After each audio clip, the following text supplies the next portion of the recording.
Welcome to the mysterious sleep tales. Wherever you are resting right now, wherever you are in the world, you have found a quiet place, and that is enough. There is nothing that requires your attention. No decision to make, no mistake to remember, no conversation to finish. All of that belongs to daylight, and daylight is gone. Now you can close your eyes or leave them half open. It doesn't matter. What matters is that you breathe slowly, deeply, and gently, and allow each breath to carry away a small piece of everything you've been holding onto since morning. Let it go. And slowly, very slowly, the world you leave behind will fade until all that remains is this room, the clay, and the snow beginning to fall outside. The workshop stood at the end of a narrow lane in a district of North Staffordshire, where the brick terraces ran close together and the chimneys of the pot banks sent their low smoke into the winter sky. It was not a large room, perhaps 20 feet in length and somewhat less in breadth, with a flagstone floor that had been worn smooth by decades of boots and a quiet dragging of heavy things across its surface. The ceiling was low and darkened with age, its beams thick and slightly bowed, and from two of those beams hung iron hooks on which rags and lengths of dampened cloth were sometimes draped when the air grew too dry for the clay to tolerate. A single window of 12 small panes faced the lane, though the glass was clouded with years of settled dust and the faint residue of wood smoke, so that the light which entered came in muted and soft, more suggestion than illumination. At the far end of the room, set into the wall with a shallow arch of blackened brick above it, a fire burned. It was not a large fire, for a potter's workshop requires a different kind of warmth than a parlor or a kitchen. It was a low bed of coals upon which 2 or 3 pieces of split oak rested, their edges barely alight, giving off a steady and even heat that did not rise and fall with the careless energy of a roaring hearth, but instead held itself at a constant measure, patient and undemanding. The coals glowed with that deep amber hue that comes only after a fire has been tended carefully for hours. The first bright enthusiasm of the morning's kindling long since settled into something more reliable. Before the hearth, arranged on a series of low wooden racks that stood no more than a foot from the floor, clay forms were drying. They were chimney pots, not the elaborate ornamental sort that crowned the grander houses of London or the new villas of the suburbs, but the honest working pots of the Staffordshire tradition, cylindrical and tapered, with broad square bases designed to sit firmly upon a chimney stack and draw the smoke upward through the narrowing of their throats. Some were still dark with moisture, their surfaces carrying the cool sheen of clay that has only recently left the hands. Others had been drying longer and had begun to take on that pale, chalky appearance that potters know as the first sign of the leather-hard stage, when the clay is firm enough to hold its shape but still cool to the touch, still willing to accept the careful pressure of a smoothing tool or the gentle pass of a dampened thumb along its rim. The man who made them was called Arden. He was not old, but neither was he young. He had the look of a man who had spent the larger portion of his adult years in close attendance upon physical work, his shoulders rounded not from poor posture, but from the habitual forward lean of one who spends his days bending over a bench or a wheel. His hands were broad, the fingers thick at the knuckle and slightly flattened at the tips from years of pressing and shaping clay, and the skin of his palms was roughened in that particular way that comes not from dryness alone, but from the continuous contact with mineral and earth, so that the lines of his hands seemed deeper than they ought to have been, cut into the skin like the fine channels left in clay by a wooden rib. He wore a heavy apron of canvas that had once been a uniform tan, but was now so marked with dried slip and fingerprints of gray and terracotta that its original color was visible only at the shoulder straps with a fabric folded under the buckle. Beneath the apron, a woolen shirt of indeterminate brown, the sleeves rolled to just below the elbows, and trousers of a dark corduroy that were tucked, in the manner common to men who worked in the potteries, into the tops of short leather boots. There was nothing remarkable about his appearance, nothing that would have caused a stranger to look twice. He was simply a man at his bench, doing the thing he had always done.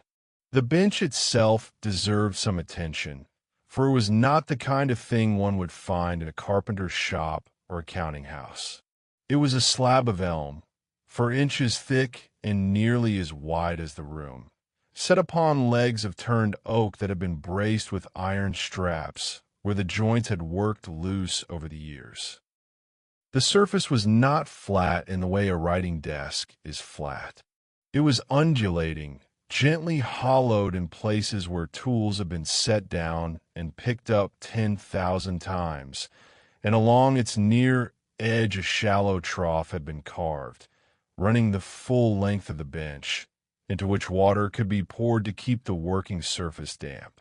At one end of the bench, a collection of tools lay in no particular arrangement, though Arden could have found any one of them in the dark. There were wooden ribs of various curvatures, flat and kidney-shaped, used for smoothing the walls of a pot. There were wire-ended tools for cutting and trimming. There were pieces of chamois leather, soft and supple, folded into small squares, and kept slightly damp inside a clay pot with a lid. There was a sponge, natural and full of holes, tied to a short stick so that it could reach into the deeper vessels without Arden having to force his hand inside. And there was a length of twisted wire strung between 2 small wooden handles, the cutting wire used to separate a finished pot from the wheel head or to slice through a block of prepared clay. Along the wall opposite the window, shelves ran from floor to ceiling, and upon those shelves the products of recent days stood in quiet rows. Some are finished and awaiting only the kiln. Others were in various stages of completion, the taller pots resting on their sides with their openings faced toward the room so that the air might circulate evenly and the drying might proceed without the warping that comes when one side loses moisture faster than another. The shelves themselves were simply planks set into iron brackets fixed to the wall, and they had sagged very slightly in their middles from the accumulated weight of years, giving the whole arrangement a gentle curve that might have troubled a more fastidious man, but which Arden had long ceased to notice. He was smoothing the edges of a pot. It had been thrown on the wheel the previous afternoon, a tall cylindrical form with a slight taper toward its upper third, and it had spent the night under a damp cloth on the lower shelf, reaching that stage of firmness where the clay was no longer sticky but had not yet begun to lose the coolness that indicated residual moisture. He had removed the cloth 20 minutes ago and set the pot upright on the bench, turning it slowly with one hand while the other held a wooden rib against its outer wall, pressing with a pressure so slight that it would scarcely have been felt on the back of one's hand. The rib moved downward in long, unhurried strokes, and with each stroke a thin curl of clay, no thicker than a thread, peeled away from the surface and fell to the bench in a coil, so fine it seemed almost translucent. This was not a task that required thought, not in the way that throwing a pot on the wheel required thought, and certainly not in the way that loading a kiln required thought. It was the kind of work that lived in the hands themselves in the memory of the muscles rather than the memory of the mind. Arden's eyes were on the pot, but they were not studying it. They were resting upon it in the way one's eyes rest upon water or upon clouds, taking in the slow passage of the surface without seeking anything in particular. His breathing was even, his posture settled, and the only sounds in the workshop were the faint scraping of the rib against the clay, the low murmur of the fire, and somewhere beyond the window, the soft, almost imperceptible ticking of snow beginning to fall. It had been threatening snow all morning. The sky over the lane had been a featureless gray since before dawn, that particular shade of gray which in the Midlands in winter carries within it an almost physical weight, as though the clouds themselves were pressing downward upon the rooftops and the narrow streets. The air outside had that sharp, dry quality that precedes snow, a coldness that seems to bypass the skin entirely and settle directly into the joints, and the few people who had passed along the lane during the earlier hours had walked with their collars turned up and their hands thrust deep into their pockets, their breath trailing behind them in short, dissolving plumes. Now the snow had come.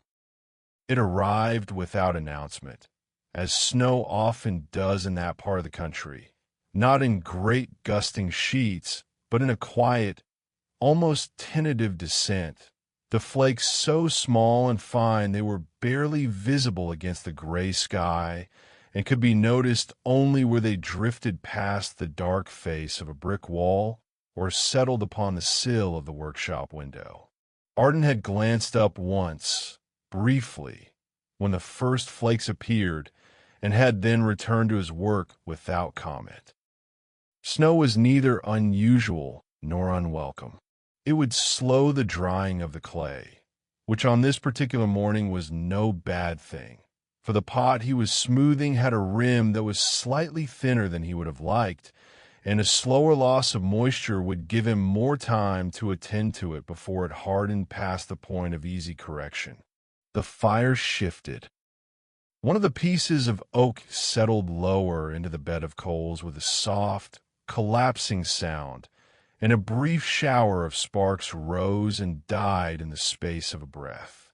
The change in the fire's arrangement sent a momentary pulse of warmth across the room, and the nearest of the drying pots, a broad-based piece with louved openings cut into its upper section, seemed almost to respond, though of course it did not. Clay does not respond. It simply receives. It receives heat, and it gives back moisture. It receives the pressure of hands, and it gives back form. It is perhaps the most patient of all materials, asking nothing, resisting nothing, holding whatever shape it is given until fire transforms it into something that will endure for longer than the hands that made it. Arden set the rib down upon the bench and turned the pot once more, running the pad of his thumb along the upper rim. The rim was the most important edge of a chimney pot, for it was the part that would be exposed to rain and wind and the constant thermal stresses of hot flue gases rising from below. A rim that was too thin would crack in the first hard frost. A rim that was too thick would look ungainly and would not draw the smoke as efficiently. For the slight narrowing of the throat was what created the increase in velocity that pulled the draft upward. The ideal rim was uniform in thickness, smooth on both its inner and outer faces, and slightly rounded at its very edge, so that rainwater would shed cleanly rather than pooling in a flat surface where it might freeze and expand and begin the slow process of breaking the clay apart. His thumb found a place where the rim was fractionally uneven, a slight thickening on one side that the rib had not fully corrected. He paused, reached for the piece of chamois leather, dampened it lightly in the trough of water that ran along the bench's edge, and folded it over the tip of his forefinger. Then he returned to the rim, pressing the damp leather against the clay and drawing it around the circumference with a motion so slow and so steady that it seemed less like the action of a man and more like the action of water finding its own level. The clay yielded under the pressure, not dramatically, not in any way that the eye could have detected from across the room, but at the point of contact the surface grew smoother, the slight ridge of excess material blending into the surrounding wall until the rim was as even as Arden's fingers could judge it to be. He had learned this trade from his father, and his father had learned it from his father before him. And the workshop in which Arden now stood was the same workshop in which those earlier hands had shaped their pots, though the bench had been replaced once, and the shelves twice, and the window reglazed so many times that nothing of the original glass remained. The Staffordshire potteries had been producing chimney pots for as long as anyone could remember, certainly since the early years of the century, when the great expansion of the towns had sent the demand for building materials soaring, and every pot bank from Burslem to Longton had turned out thousands of pots each year to crown the new terraces that were rising across the industrial Midlands. In those years, the Victorian-era's golden age of chimney pot production, there had been hundreds of designs, some simple and functional, others elaborately decorated with molded ornament and applied bands and fluted rims, so that even the most modest terrace might distinguish itself from its neighbors by the particular character of its chimney tops that Arden's pots were of the plainer sort. He had no quarrel with ornament, but his trade was in the working pot, the kind that sat upon a stack and did its job quietly for 50 years, drawing smoke and shedding rain and enduring the slow assault of frost and sun without complaint. There was a dignity in that, he felt, though he would not have used such a word.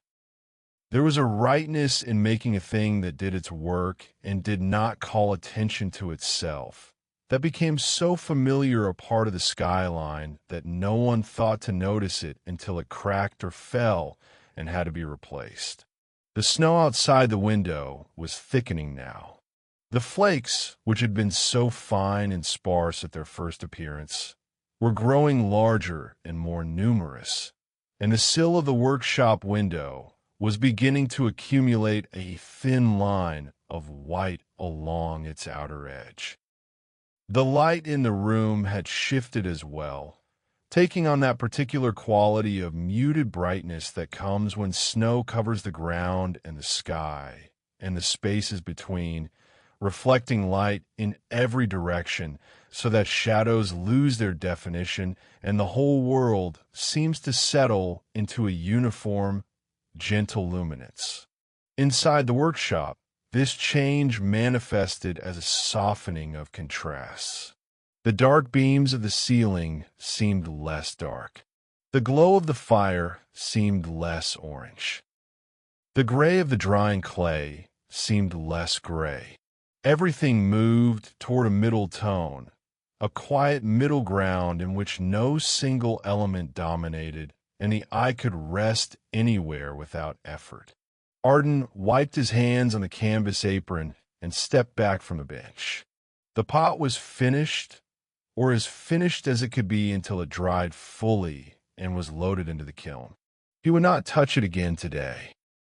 He would let it stand on the bench with the damp cloth draped loosely over its opening, not sealed tight, but arranged just so, allowing a small amount of air to circulate while preventing the rim from drying faster than the base.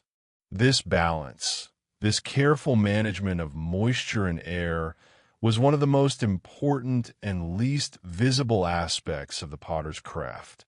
A pot that dried too quickly would crack.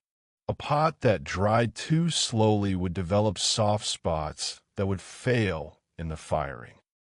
The space between those two failures was narrow, and it was navigated not by measurement or instrument, but by touch, by the coolness of the clay against the back of the hand, by the way the surface felt under the pad of the thumb, by an instinct that had been refined over years of daily repetition until it no longer required conscious attention. He moved to the fire and added a single piece of wood, not because the fire was in danger of going out, but because the rhythm of the workshop required a small addition at regular intervals to maintain the even heat upon which the drying of the clay depended. The piece he chose was a split length of oak, dry and pale, with the fine grain that burned slowly and steadily without the popping and spitting of softer woods. He laid it across the coals at an angle, one end resting on the iron grate and the other propped against the back wall of the firebox, and within a few moments a thin line of flame appeared along its underside, quiet and blue, almost invisible, feeling its way into the grain before it would eventually catch and burn in earnest. The warmth of the fire touched his face as he straightened, and he stood for a moment with his hands at his sides, looking at the clay forms arranged on the drying racks. There were 7 pots in total, not counting the one he had just finished smoothing. 3 were in the early stages of drying, still dark and heavy with moisture. 2 had reached the leather-hard stage and would need their edges attended to before the day was out. The remaining 2 were nearly bone-dry, pale and light, ready for the kiln whenever the next firing was arranged. He would need to inspect those 2 more closely, running his fingers over their surfaces to check for the hairline cracks that sometimes appeared in the final stage of drying, too fine to see but detectable by touch, a faint roughness where the surface had separated along a line of stress. But that was a task for later. For now, the workshop was quiet, and the snow was falling, and the fire was steady, and there was nothing that needed to be done in any great hurry.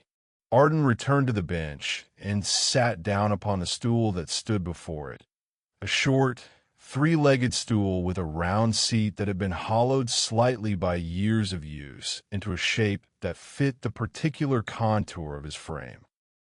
He picked up another pot from the lower shelf, a smaller piece, perhaps 18 inches tall, with a round base rather than a square one.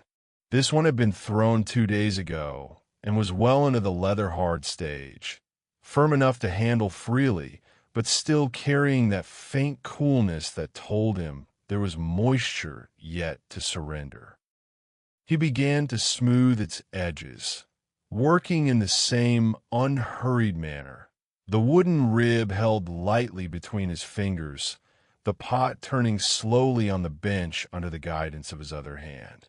The sound of the rib against the clay was barely audible, a soft, continuous whisper that blended with the low crackle of the fire and the silence of the falling snow until the 3 sounds became indistinguishable from one another, a single texture of quiet that filled the room without intruding upon it. The snow continued. Beyond the clouded window, the lane was disappearing under a thin white cover, the dark cobblestones yielding their color to the accumulation of countless small flakes, each one arriving with so little weight and so little sound that their collective effect seemed impossible, as though the world were being remade not by force but by patience. The footprints of earlier passers-by were filling in, their edges softening, their depths growing shallower, until soon they would be gone entirely, and the lane would present itself as an unbroken surface, smooth and pale, carrying no record of who had walked there or when. Inside the workshop, the air was warm and still.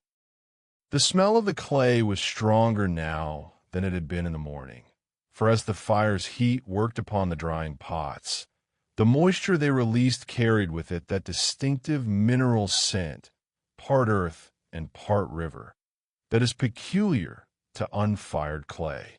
It was not an unpleasant smell. It was, if anything, a comforting one.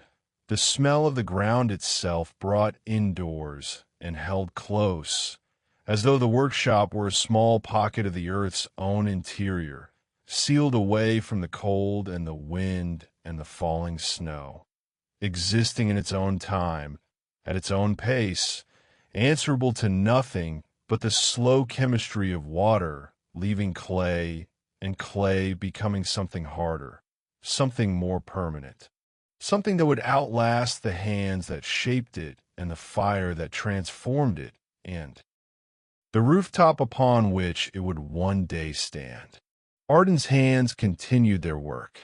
The rib moved, the pot turned, the fire murmured, and outside, the snow fell and fell and fell, covering the lane, covering the rooftops, covering the chimneys themselves, those familiar upright forms that stood against the gray sky like sentinels, each one crowned with a pot of fired clay, each pot the work of hands like his, patient hands, unhurried hands, hands that knew the feel of earth and water and the long, quiet waiting that turns one into the other. Continue 21.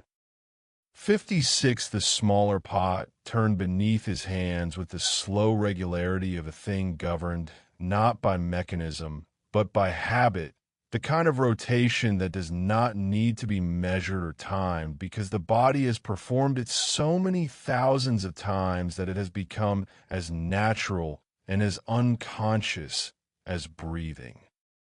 Arden's left hand cradled the base of the pot, his fingers spread beneath it in a gentle cradle, while his right hand drew the wooden rib along the outer wall in a descending arc that began just below the rim and ended at the point where the wall met the base.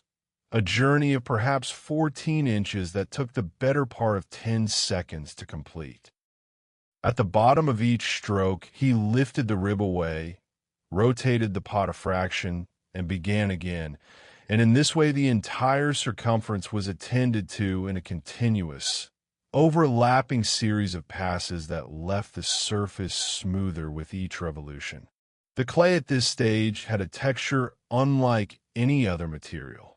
It was not the roughness of unworked earth, nor the slickness of wet slip, nor the chalky dryness of bone-dry greenware. It was something between all of these, a surface that yielded to pressure but did not collapse, that accepted the impression of a tool but did not cling to it, that felt cool against the skin but not cold, as though it retained just enough of its original moisture to remember what it had been before the air began to draw the water from it. Potters in the Staffordshire district sometimes described this stage as the clay being willing, a word that carried more meaning than it might seem, for it captured something essential about the relationship between the craftsman and his material at this particular moment in the process. Earlier, when the clay was wet and plastic on the wheel, it was responsive but unpredictable, liable to shift or tear or collapse if the hands were not firm and sure. Later, when the clay had dried past the leather-hard stage, it would become resistant, unyielding, no longer open to correction or refinement. But here, in this middle state, there was a brief window of cooperation, a period during which the clay seemed almost to welcome the attention of the tool, to soften under its touch just enough to allow the imperfections of the throwing to be eased away without protest. Arden did not think about this. He did not think about very much while he worked, at least not in the deliberate, sequential manner that the word thinking usually implies. His mind was not empty, for mind is never truly empty any more than a room is truly silent. But its contents were diffuse and unstructured, more like the ambient light that filled the workshop than like the focused beam of a lantern. He was aware of the pot beneath his hands. He was aware of the fire. He was aware of the snow beyond the window.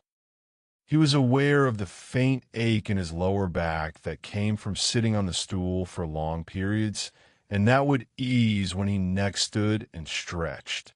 But none of these awarenesses demanded his attention or required a response. They simply existed, overlapping and coexisting, like the layers of sound in the room, the scraping of the rib and the murmur of the coals and the silence of the snow, each one present but none dominant, a quiet field of sensation in which his hands moved with their own knowledge and their own purpose. The rib found a small irregularity in the pot's wall, a slight depression on one side, where the clay had been pulled too thin during the throwing. It was the kind of flaw that would not have been visible to anyone but a potter, a subtle asymmetry in the wall's thickness that could be detected only by the change in resistance as the rib passed over it.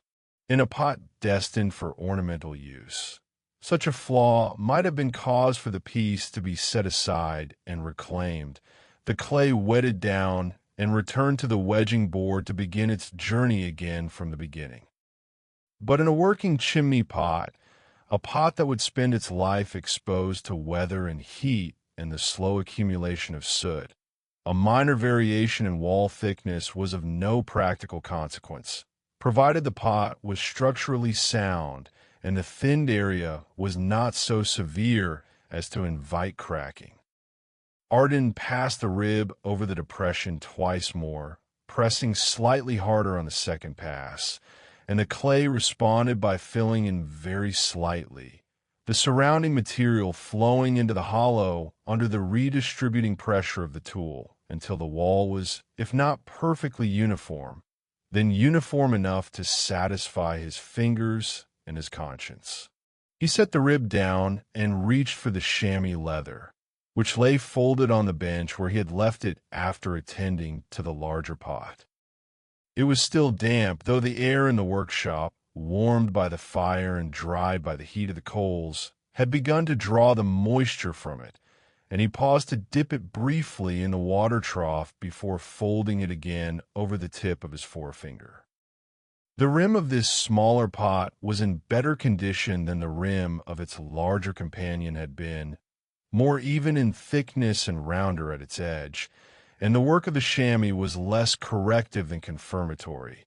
A final pass to ensure that the surface was as smooth as it could be before the pot was left to continue its drying undisturbed.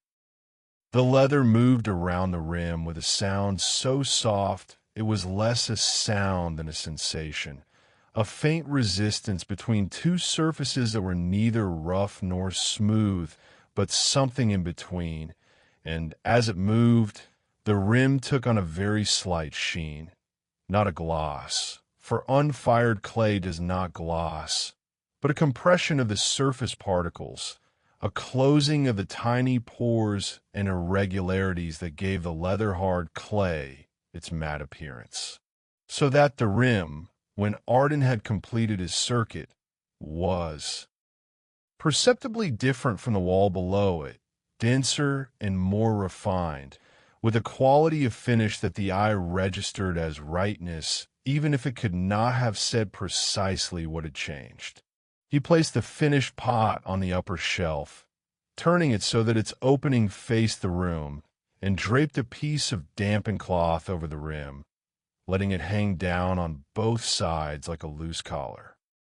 The cloth would slow the drying of the rim relative to the thicker walls and base, preventing the kind of differential shrinkage that could cause the edge to crack or curl as the moisture left it. It was a small precaution, one of dozens that a potter takes in the course of a day without thinking of them as precautions, without thinking of them at all. In truth, for they are simply part of the rhythm of the work, as natural and unremarkable as the act of breathing or of blinking. The workshop was very quiet now. The fire had settled into a steady, almost inaudible burn, the piece of oak that Arden had added earlier having caught properly and joined the bed of coals in their slow consumption. The flames were low and blue at the base of the wood, barely visible, and the heat they produced was constant and mild, the kind of heat that does not draw attention to itself, but is noticed only when one steps away from it and feels the sudden contrast of cooler air. The drying racks before the hearth held their burden of clay forms in patient stillness, each pot at its own stage in the long process of surrendering its moisture to the air, the darker ones still heavy and cool, the paler ones light and approaching that bone-dry state from which there is no return to plasticity, no second chance, only the kiln and the transformation it brings. Arden stood and stretched, pressing his palms into the small of his back and arching slightly, the movement accompanied by the soft popping of joints that had been held in one position for too long. He moved to the window and looked out at the lane. The snow had been falling for perhaps an hour now, and the accumulation on the ground was sufficient to cover the cobblestones entirely, leaving only the slight undulation of their surface visible as a gentle rippling beneath the white. The sill of the window held a neat ridge of snow along its outer edge, and beyond it the lane stretched away in both directions, empty and still, the buildings on either side of it standing with their rooftops dusted white and their chimney stacks rising dark against the gray sky. There was something restful in the sight of snow falling upon a familiar place, Arden thought, though he did not formulate the thought in words so much as feel it as a settling of something inside him, a deepening of the quiet that the workshop had carried all morning. Snow had a way of simplifying the world, of removing the clutter of detail and color, and leaving behind only the essential shapes of things, the line of a rooftop, the vertical of a chimney, the gentle curve of the lane as it bent toward the main road. Under snow, even a most ordinary street took on a kind of dignity, a hush, as though the world had decided to stop speaking for a while and simply be. He turned from the window and moved to the far end of the workshop, where a large wooden barrel stood against the wall. The barrel contained clay, not in its raw state as it came from the ground, but prepared clay, already wedged and worked and brought to the proper consistency for throwing. The preparation of clay was itself a long and careful process. In the Staffordshire potteries, the clay was typically dug from local deposits of the reddish-brown alluvial earth that lay beneath the fields and riverbanks of the region, then mixed with water in large troughs called blungers until it formed a thick liquid slip. The slip was sieved to remove stones and organic matter, then allowed to settle in shallow pans where the water could evaporate slowly, leaving behind a mass of clay that was dense and uniform. This clay was then wedged, a process of cutting and folding and pressing that served to drive out any remaining air bubbles and to align the particles of the clay body into a consistent structure, so that when it was thrown upon the wheel or formed into a shape upon the bench, it would behave predictably and not crack or tear or collapse in the firing. Arden lifted the lid of the barrel and looked at the clay inside. It was covered with a damp cloth, and beneath the cloth the surface of the clay was smooth and dark and cool to the touch. He pressed the heel of his hand into it, feeling the resistance, judging the consistency. It was good clay, well prepared, with a proper balance of moisture and density that made it pleasant to work with. He replaced the lid and moved the cloth back into position, tucking its edges down along the inside of the barrel to prevent the air from reaching the surface and drying it out. There was no need to throw today. He had enough pots in various stages of completion to keep him occupied with smoothing and trimming and tending for the rest of the afternoon, and the next firing of the kiln was still several days away, dependent upon the weather and the availability of coal and the number of pots that had reached the bone-dry stage. In the potteries, the timing of a kiln firing was a matter of coordination and patience, for the kiln was shared among several workshops in the district, each one contributing its wares to the communal firing and sharing the cost of the coal.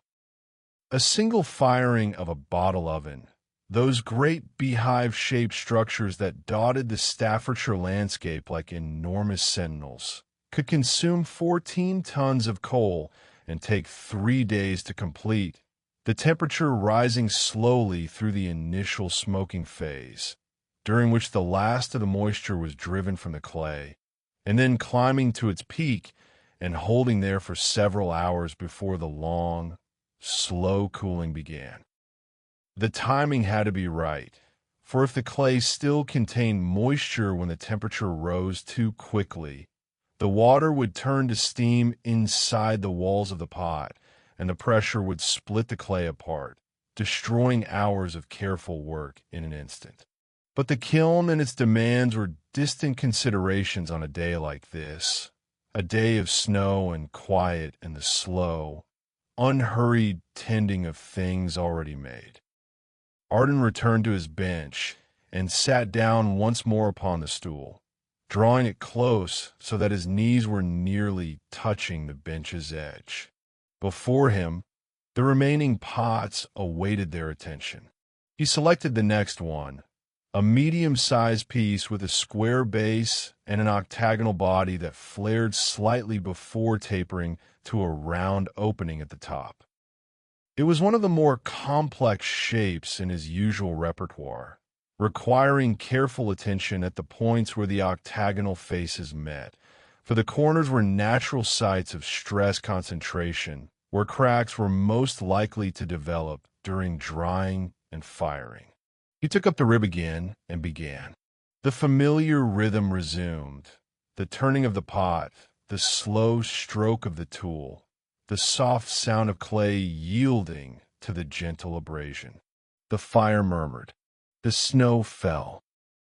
The light through the window was pale and even and without direction, casting no shadows, creating no highlights, simply filling the room with a luminance that seemed to have no source, as though the air itself had become faintly luminous, as though the snow outside were not merely reflecting light, but generating it, giving back to the world more than it had received. The octagonal pot required a different technique than the cylindrical ones. The rib could not simply be drawn along the surface in a continuous arc, for the angles between the faces created interruptions in the curve, points where the tool had to be lifted and repositioned before the next stroke could begin. Arden addressed each face individually, holding the pot steady with one hand while the other drew the rib downward along the flat surface, maintaining an even pressure from top to bottom. At the junction of each face he paused, rotated the pot to present the next surface, and began again. The process was slower than smoothing a round pot, but no less meditative, the repetition of the gesture creating its own rhythm, a rhythm that accommodated the interruptions without being broken by them, incorporating the pauses into its pattern as naturally as a heartbeat incorporates the silence between its beats.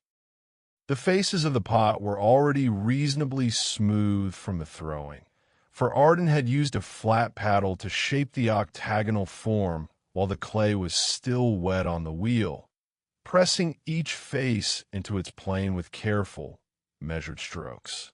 But the paddle left its own marks, faint ridges and compressions that were invisible when the clay was wet, but became apparent as it dried and the surface tension changed.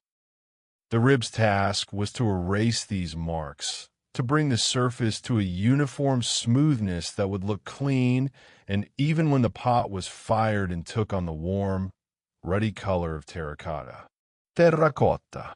The word itself meant baked earth, and it described not only the color but the nature of the material. For a fired clay pot was, in the most literal sense, a piece of the earth that had been transformed by heat into something harder and more durable than the ground from which it came. The clay of the Staffordshire region, rich in iron oxide, fired to that characteristic warm red-brown that was instantly recognizable on the chimney tops of 1,000 English towns. It was a color that belonged to the landscape, that sat comfortably alongside the red brick of the terraces and the gray slate of the rooftops and the green of the fields beyond the last row of houses. A chimney pot of Staffordshire clay, set upon a Staffordshire chimney, atop a Staffordshire house, looked as though it had grown there, as though it were not a made thing at all, but a natural extension of the earth upon which the house stood. Arden finished the last face of the octagonal pot and turned his attention to the base. The base of a chimney pot was its most critical structural element, for it bore the full weight of the column above it and sat in direct contact with the mortar of the chimney cap, exposed to the expansion and contraction of temperature changes on every side. A poorly finished base could allow water to pool between the pot and the mortar bed, and once water found its way into that joint, the freeze-thaw cycle of an English winter would do the rest, prizing the pot loose from its seat and eventually toppling it into the street below. It was not a glamorous consideration, nothing that would have occupied the thoughts of an architect or a builder's merchant, but it was the consideration upon which the usefulness and the longevity of the pot ultimately depended. The base of this particular pot was square, 12 inches on each side, with a flat bottom that had been cut from a wheel with a twisted wire and then smoothed with a flat wooden bat. Arden turned the pot upside down, resting it carefully on its rim, which he had padded with a folded piece of cloth to prevent the weight from deforming the edge. The underside of the base was smooth, but not flat. It carried the faint spiral marks left by the cutting wire and the slight convexity that comes from the clay's natural tendency to warp as it begins to dry. He took a flat rib, broader than the one he had been using on the walls, and drew it across the base in long, even passes, working from the center outward, pressing the surface toward flatness without removing so much material that the base became dangerously thin. The sound of the flat rib against the broad base was different from the sound of the curved rib against the walls. It was wider, flatter, a sound with more breadth and less edge, like the difference between a single voice and a low chord. It was a sound that seemed to occupy more of the room, to fill the spaces between the other sounds more completely, and, as Arden worked, the rhythm of the workshop expanded to accommodate it. The scraping of the rib and the settling of the coals and the silence of the snow, all finding their places within a larger pattern that was not silence and not music, but something between the two, a kind of ambient texture that was as much a part of the workshop as the clay and the fire and the low wooden ceiling. He worked the base for several minutes, pausing occasionally to turn the pot and approach from a different angle, and when he was satisfied that the surface was as flat and as smooth as it was going to get at this stage, he turned the pot right side up once more and set on the shelf beside its companions. 8 pots now stood on the shelves in their various states of readiness, a small congregation of forms arranged in 2 rows, each one similar to the others in its essential character, but distinct in its particular shape and size and stage of drying, so that the shelf presented a kind of visual timeline of the potter's process, from the dark, heavy forms at one end to the pale, light forms at the other, with all the gradations of gray and brown between. The snow beyond the window was falling more heavily now. The flakes had grown larger, drifting downward and wide, lazy spirals that suggested no wind, or only the faintest breath of air, barely sufficient to deflect their course. The lane outside was white from wall to wall, the thin covering of earlier having thickened into a proper blanket that smoothed away the irregularities of the cobblestones and gave the narrow street a strange, unfamiliar breadth, as though the removal of visible detail had somehow expanded the space itself. The buildings on either side stood in quiet attention, their brickwork darkened by the moisture in the air, their windows reflecting the pale, diffuse light of the snow-filled sky. No one was walking in the lane.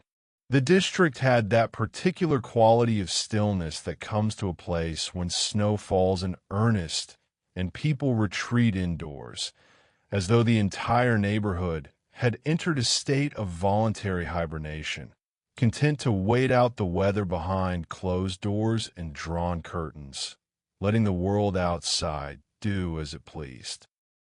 Inside the workshop, the warmth was steady and reliable, the kind of warmth that does not fluctuate or surprise, but simply persists, held in place by the thick walls and the low fire and the accumulated heat of hours.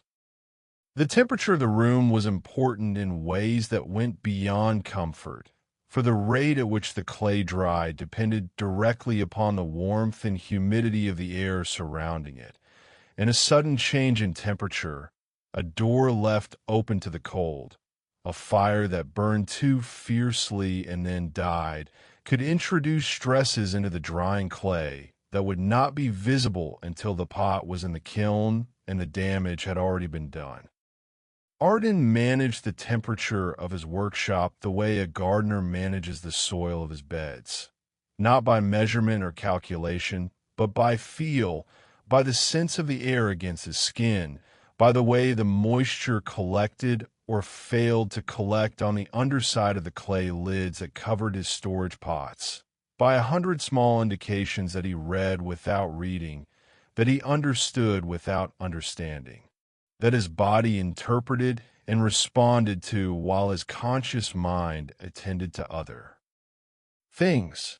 He added another piece of wood to the fire. This time he chose a shorter piece, split thinner than the last, which would catch quickly and burn through in an hour or so, giving a small boost to the temperature before subsiding into coals.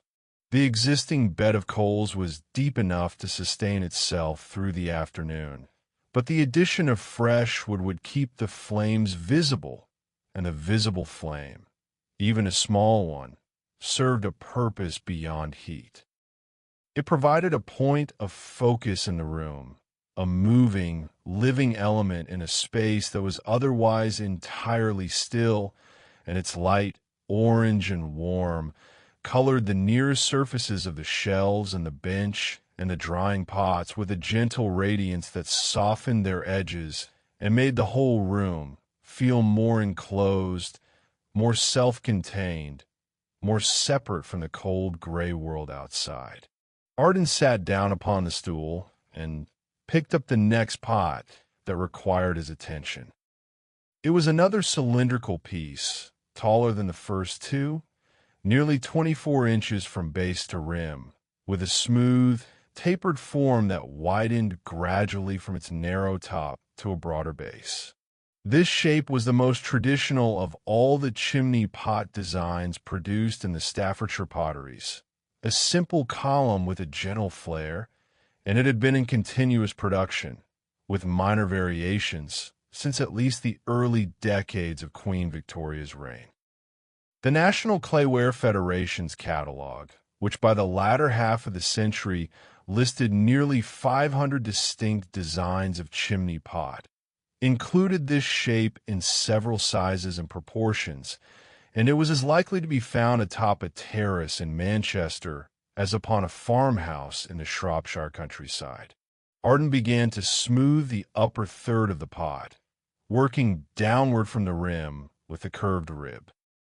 The clay was at the perfect stage, leather hard and willing, and the rib glided over the surface with that particular ease that tells a potter the material is ready, that the moment for this work has arrived and will not last indefinitely, that there is a brief and precious interval during which the clay and the tool and the hand are in agreement, and the work proceeds without friction, without resistance, without effort.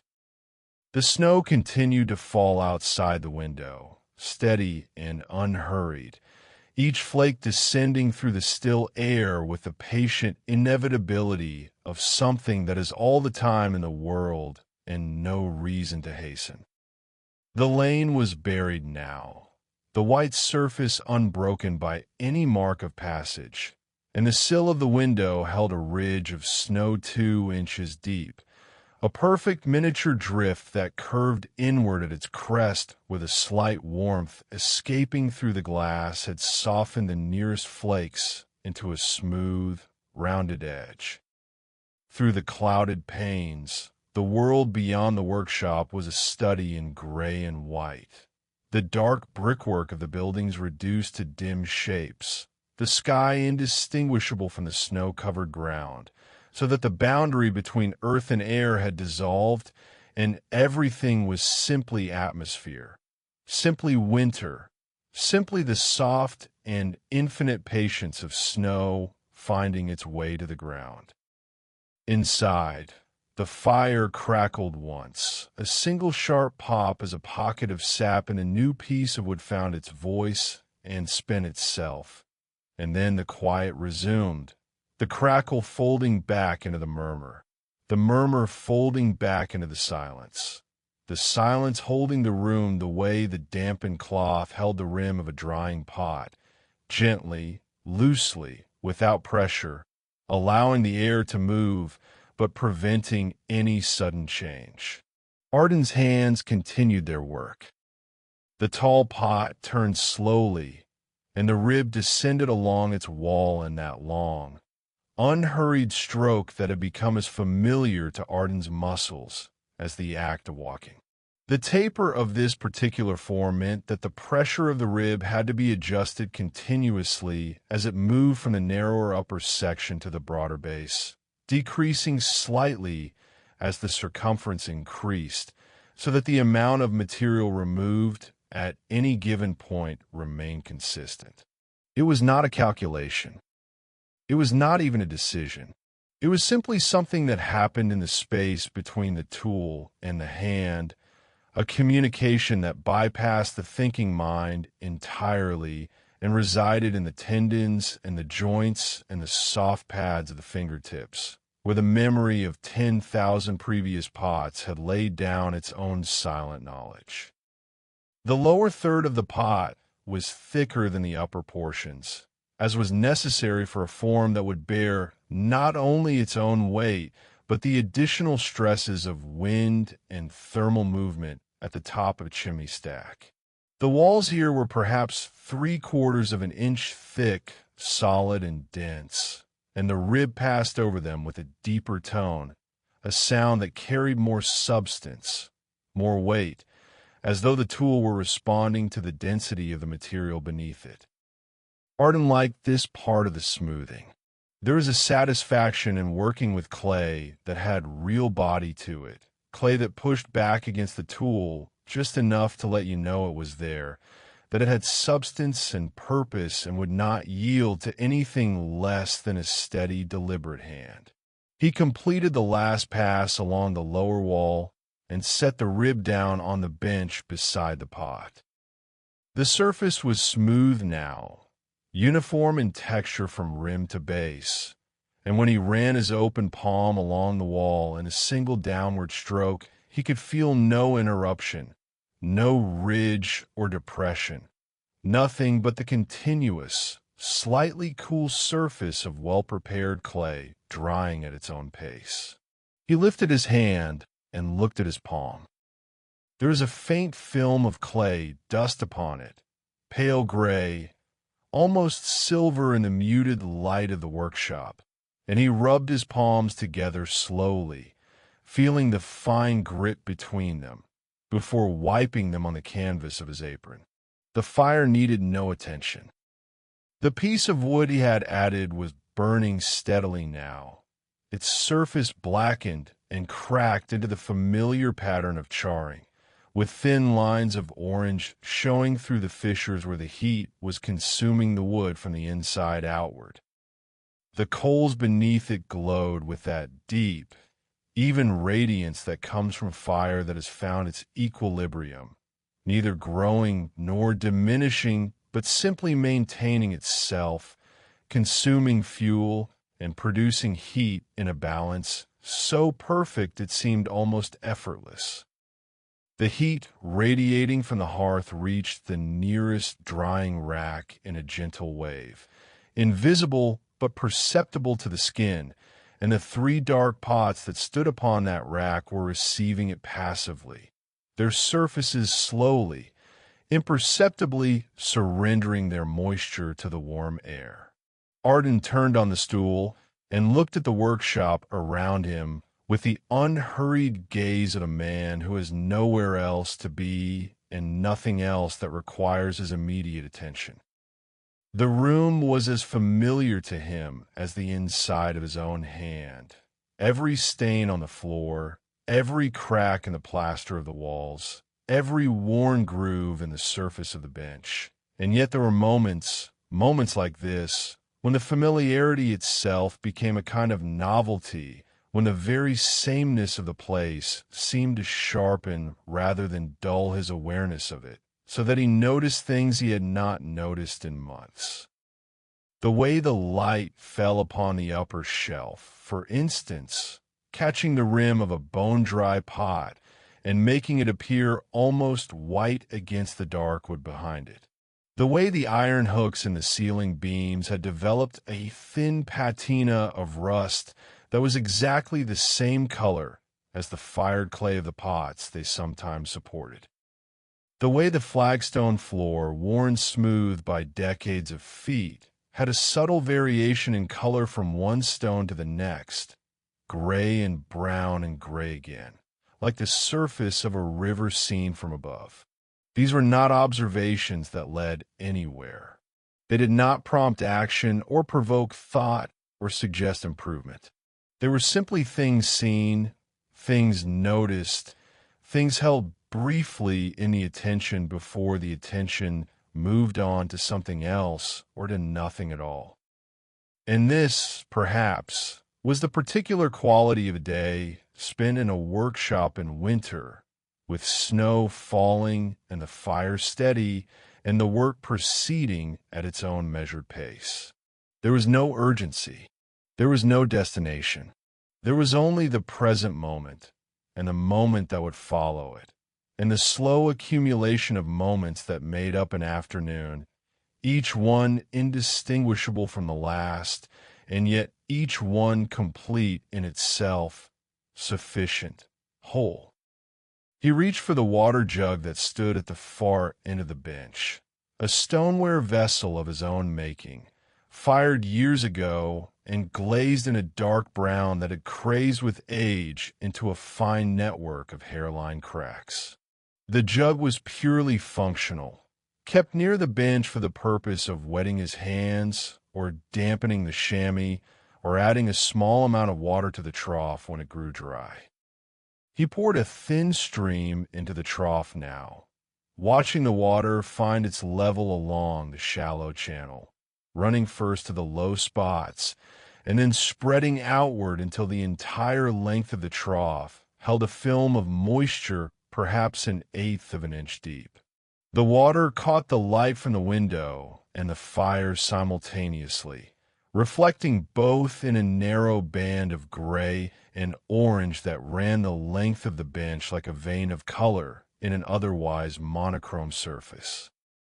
The chamois leather, which had been lying on the bench since his last use of it, had dried slightly in the warm air, and he dipped it into the trough, pressing it against the bottom with 2 fingers to ensure it absorbed the water evenly.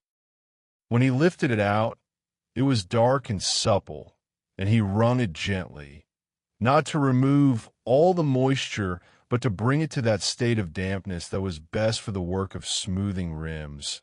Wood enough to prevent the leather from dragging against the clay, but not so wet that it would soften the surface and undo the firmness that the drying had achieved.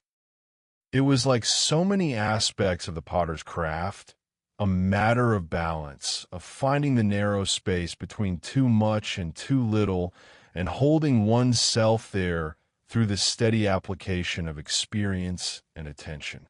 He returned to the tall pot and addressed its rim. The rim of this larger piece was broader than the rims of the smaller pots, nearly an inch across its flat upper surface, and it had been finished on the wheel with a technique that Arden had learned from his father, in which the thumb and forefinger are placed on either side of the rim and drawn simultaneously around the circumference while the wheel turns, compressing the clay from both sides and creating a dense, even edge that is resistant to chipping and frost damage. The technique left the rim smooth, but not refined, and the chamois leather's task was to bring it to that final state of compressed smoothness that would serve the pot well through decades of exposure to the elements. He folded the leather over the rim and drew it slowly around, feeling through the dampened hide the contour of the clay beneath, the slight undulations that the wheel had left, the places where the compression of the thumb had been fractionally greater or lesser than the surrounding clay. The leather moved with a soft, continuous resistance, neither slipping freely nor catching, and as it moved, the surface of the rim changed, the undulations diminishing, the texture becoming finer, the clay particles aligning themselves under the gentle pressure into a denser, more uniform arrangement. It was not a dramatic transformation. It was the kind of change that reveals itself, not in the looking, but in the touching, a change in the feel of the surface rather than its appearance, a refinement that the fingers could detect, but the eyes might not. The afternoon was deepening. The light from the window, which had been pale and steady through the morning and the early hours of the afternoon, was beginning to soften further, taking on that quality of blue-gray dimness that in winter announces the approach of the short day's early end. The snow was still falling, though perhaps more lightly now than an hour ago, the flakes smaller and less frequent, arriving at the window-sill with longer intervals between them.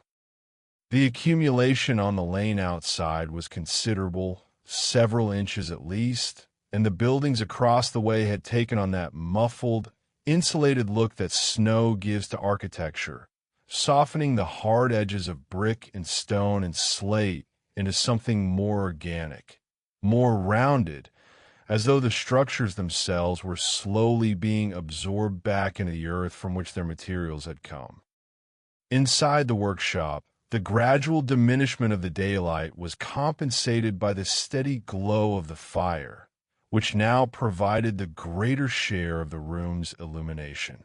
The warm, orange-toned light of the coals and the low flames played across the surfaces of the clay pots on the shelves, giving their forms a depth and dimension that the flat, gray daylight had not provided. The cylindrical pots cast faint shadows upon the wall behind them, tall, narrow ovals that swayed almost imperceptibly as the flames moved, and the broad base of the octagonal pot caught the light on its flat faces in alternating bands of brightness and shade, so that its geometry became more pronounced, more deliberate, more present in the room. Arden completed his work on the rim and set the tall pot on the shelf with the others. 9 pots now stood in their rows, a collection that represented several days of throwing and the better part of today's smoothing and trimming. He looked at them with the quiet satisfaction of a man surveying work that is not finished but is well advanced, work that is proceeding as it should, at the pace it should, without complication or setback. The pots were good pots. They were not remarkable or unusual or exceptional in any way that would have drawn comment from another potter, but they were sound. They were well made. Their walls were even, their rims were smooth, their bases were flat, and when the time came for the kiln, they would go into the fire with every reasonable expectation of emerging whole and strong and ready for the rooftops for which they were destined. There was a particular moment in the making of a chimney pot Arden had found, when the pot ceased to be merely a cylinder of shaped clay and became, in some indefinable way, a finished thing. It was not the moment of throwing, though that was when the form first appeared. It was not the moment of firing, though that was when the form became permanent. It was somewhere in between, somewhere in the long, quiet hours of smoothing and trimming and drying, when the surface had been refined and the edges had been attended to, and the clay had lost enough of its moisture to take on the color and the texture of its final state. At that moment, the pot seemed to step forward from the category of material in process and declare itself an object, a made thing, a thing with purpose and identity. Arden did not articulate this thought in words, and if someone had asked him to describe the moment, he would have been at a loss to explain it. But he felt it, as he felt the warmth of the fire and the coolness of the clay and the silence of the falling snow, as a quiet fact of his daily experience, unremarkable and yet somehow essential. He stood and stretched again, pressing his knuckles into the muscles of his lower back and rolling his shoulders forward and back. The joints of his hands were stiff from the prolonged grip on the rib and the chamois, and he flexed his fingers slowly, opening and closing them, feeling the tightness and the tendons ease as the blood moved through them. His hands bore the evidence of their trade. The skin of his palms and fingertips was permanently rough, the fine ridges of his fingerprints worn smooth in places by the constant friction of clay and tool, and the nails were cut short and kept clean, for potter's nails are working instruments, used to test the firmness of drying clay, to peel away thin curls of excess material, to judge by feel what the eye alone cannot determine. He moved to the fire and stood before it for a moment, letting the warmth reach his hands and his face and the front of his apron, which was cool and slightly damp from the moisture that the clay had transferred to it during the day's work. The fire's heat was a different quality of warmth from the ambient temperature of the room, more direct, more immediate, a warmth that seemed to penetrate the skin rather than merely surrounding it, and he held his hands toward it with the palms open, fingers spread, receiving the heat the way the clay received it, passively, gratefully, without resistance.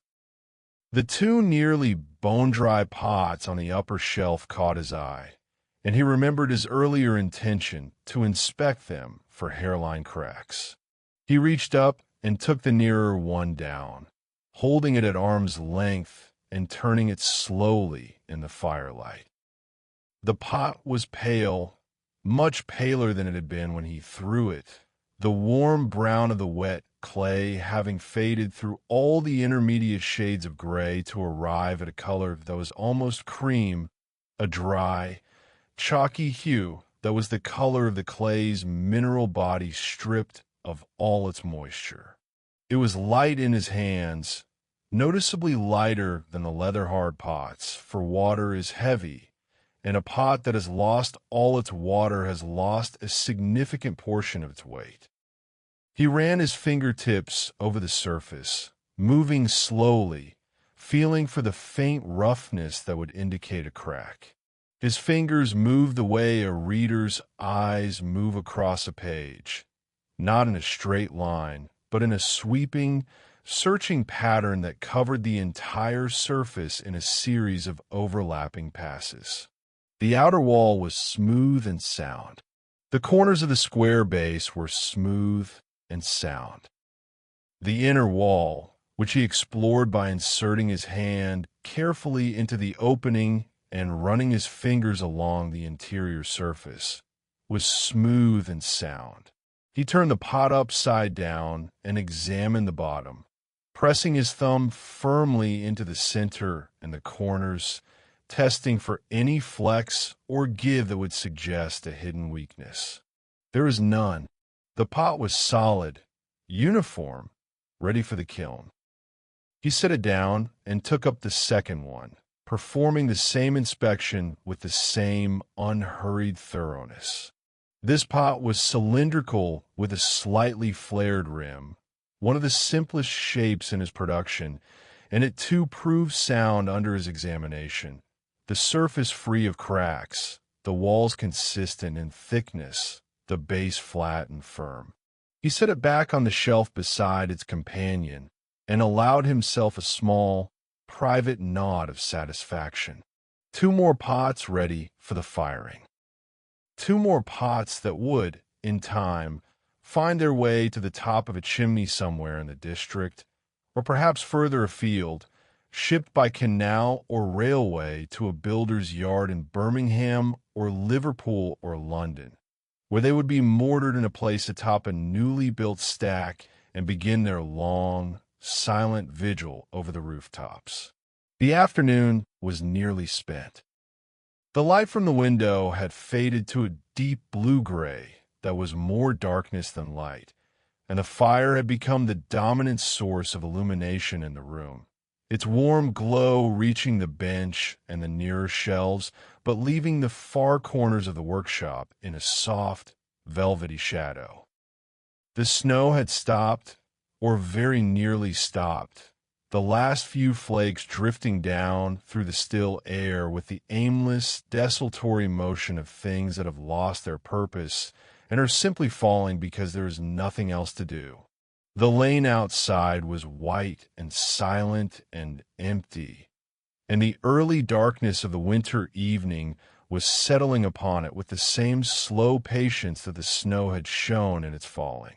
Arden moved to the bench and began to tidy his tools.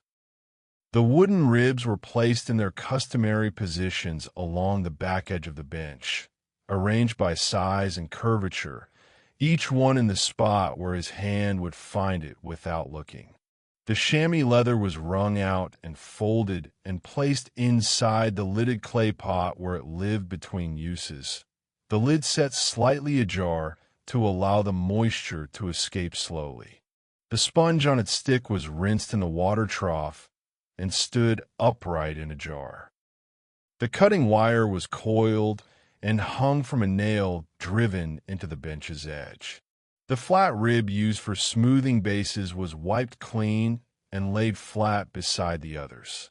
Each tool was returned to its place with the same quiet care that had characterized the day's work, each gesture deliberate and unhurried, as though the putting away of tools were itself a form of making, a shaping of order from the small disorder of a day's labor. The water in the trough was gray with dissolved clay, and he took a rag and wiped it out, squeezing the rag into a bucket beneath the bench and then passing along the length of the trough a second time to remove the last traces of residue. The trough would be refilled in the morning with clean water, and the cycle of the work would begin again, the same gestures repeated in the same order, the same materials handled with the same attentiveness, the same slow, accumulating progress toward the finished thing.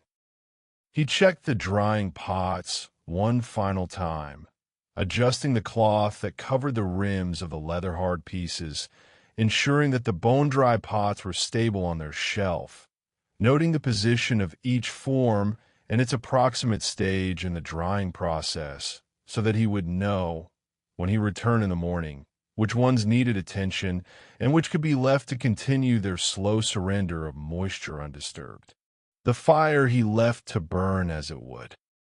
The coals were deep enough to last through the night, and the low, Residual heat they would produce in the small hours would maintain the workshop at a temperature that was above freezing, but cool enough to slow the drying of the clay to a pace that would not cause harm.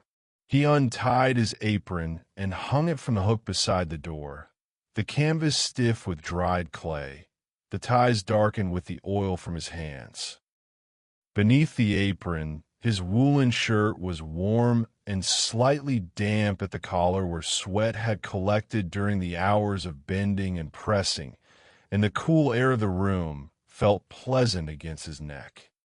He rolled his sleeves down and fastened them at the wrist, and then he stood for a moment in the center of the workshop, looking at the room as one looks at a place one is about to leave, not with any sentiment of farewell, but with the simple, habitual glance of a man confirming that everything is as it should be, that nothing has been forgotten, that the small world he has tended all day is in good order and will keep itself through the night. The fire glowed.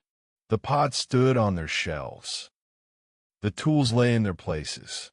The snow outside the window had stopped entirely now, and the lane was a pale, luminous strip between the dark buildings, catching the last remnants of daylight and holding them in the surface of the snow like a mirror laid flat upon the ground.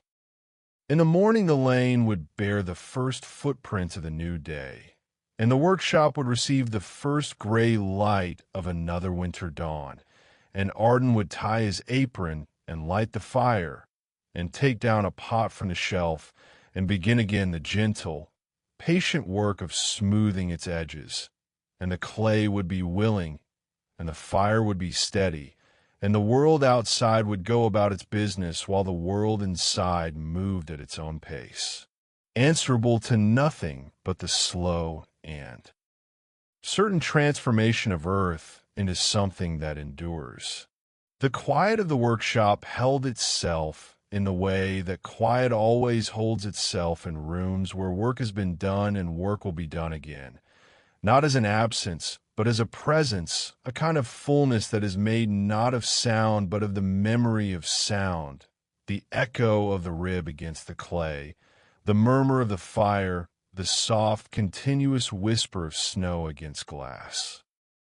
It was the quiet of a place that knows its purpose, that does not need to announce itself or explain itself or justify the hours it has held, because the evidence is there on the shelves, in the rows of clay forms standing patiently in the firelight, each one carrying within it the shape of the hands that made it and the warmth of the room in which it dried and the silence of the afternoon through which it passed from one state to another, from wet earth to shaped form, from shaped form to finished thing, from finished thing to the long, quiet waiting that precedes the fire. And if you are still listening now, still resting in that soft space between wakefulness and sleep, know that the workshop is still there at the end of the narrow lane, with its low ceiling and its worn bench and its shelves of quiet forms. The fire has settled to embers. The snow has stopped. The lane is white and still, and the clay pots on their racks are drying in the warmth, slowly, patiently, with all the time in the world, just as you have all the time in the world to close your eyes now and let the quiet take you where it will. There is nothing more to do. There is nothing more to tend. The day is finished, and the work is good, and the morning will come when it comes, and until then there's only this warmth, this stillness, this gentle dark. Thank you so much for spending time here. It was a pleasure to share this peaceful evening with you. If you enjoyed this story, you are always welcome to stay and return when the night grows long or your mind is restless. A kind word you leave below or your decision to subscribe would mean far more than you can imagine. But for now, rest. Sleep well, and may your dreams be as calm and serene as the snow falling on the Staffordshire Road on a winter afternoon. Tomorrow is the first day of the rest of your life.